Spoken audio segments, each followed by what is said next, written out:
Baik, Shalom. Selamat malam. Perkenalkan, nama saya Alfiani Clara Pasomba, NIM 71 2023 311.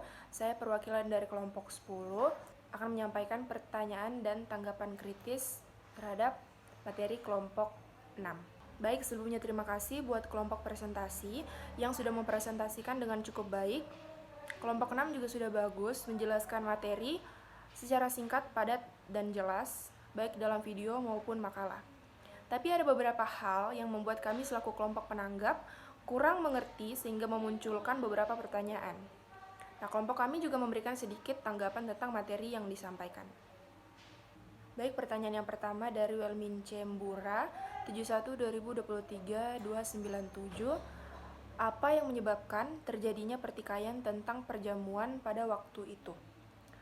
Lalu yang kedua dari Dandi Anugrah Pontororing dengan NIM 71 2023 312. Bagaimana teologi skolastik mempengaruhi pemahaman doktrin-doktrin Kristen seperti Trinitas dan Inkarnasi? Lalu yang ketiga dari Gerald Triantriono dengan NIM 71 2023 045. Apa implikasi dari pertanyaan bahwa Renaissance hanya mengakui kuasa diri sendiri, sementara reformasi mengakui dan menghormati firman Tuhan, dan bagaimana pandangan ini mempengaruhi perkembangan sosial dan agama di Eropa? Lalu yang keempat, dari Lady Olive Saranga dengan NIM 71 2023 136. Di buku dikatakan bahwa segala dosa-dosa yang kita perbuat dan dosa turunan dapat dihapuskan dengan baptisan kudus. Jelaskan apa yang dimaksud dengan dosa turunan. Lalu yang kelima, ada Frindawes Tambunan dengan NIM 71 2023 299. Sudah dijelaskan tadi awal mula di mana Luther membuat reformasi, di mana dia tidak setuju dengan ajaran gereja Roma pada saat itu tentang keselamatan yang bisa diperjualbelikan dengan membeli surat indulgensia atau surat penghapusan dosa. Lalu saya mau bertanya, bagaimana teologi Luther tentang keselamatan? Lalu yang keenam ada Aldi Darius Sitorus dengan NIM 71 2023 287. Dalam konteks skolastik, bagaimana pandangan tentang wahyu Tuhan dan akal budi manusia dipandang? Apakah ada konflik antara pemahaman iman dan pemikiran rasional? Lalu yang ketujuh ada Yemima Putri Leonome dengan NIM 71 2023 325. Apakah pandangan humanisme terhadap isu-isu sosial seperti ketidaksetaraan, rasisme, dan ketidakadilan? Lalu yang kedelapan ada pertanyaan dari Alfiani Clara Pasomba dengan NIM 71 2023 311, yaitu mengapa perbedaan pandangan Luther dan Zwingli tentang perjamuan kudus yang mungkin terlihat sepele sebenarnya sangat berpengaruh pada perkembangan agama dan kehidupan sosial saat reformasi Kristen? Bagaimana perbedaan ini mempengaruhi cara mereka melihat agama, gereja, dan hubungan dengan pemerintah pada masa itu?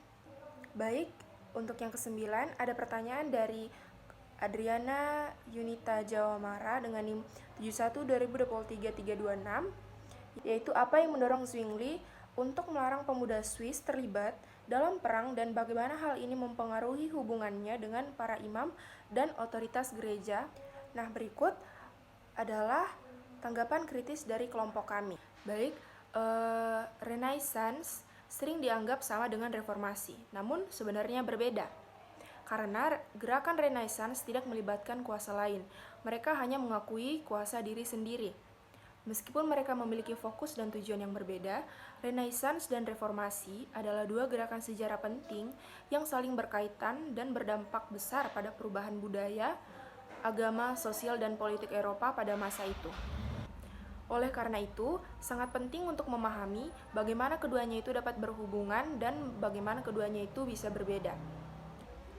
Nah, pemikiran teologis seringkali menciptakan konflik dan perdebatan dalam gereja. Tokoh seperti Abelardus menghadapi tantangan dalam menyelaraskan keyakinan dengan akal budi. Namun ini juga merupakan usaha untuk mencari keseimbangan antara keyakinan agama dan pemahaman rasional. Nah, pemahaman dan pembelajaran skolastik menunjukkan pentingnya perdebatan, pemikiran kritis, dan usaha untuk memahami aspek-aspek mendalam dalam agama Kristen. Nah, ini juga menggarisbawahi kerumitan dalam menjaga harmoni antara iman dan akal budi dalam perkembangan teologi. Baik, sekian dari kelompok kami. Mohon maaf bila ada kesalahan kata. Akhir kata, shalom, selamat malam.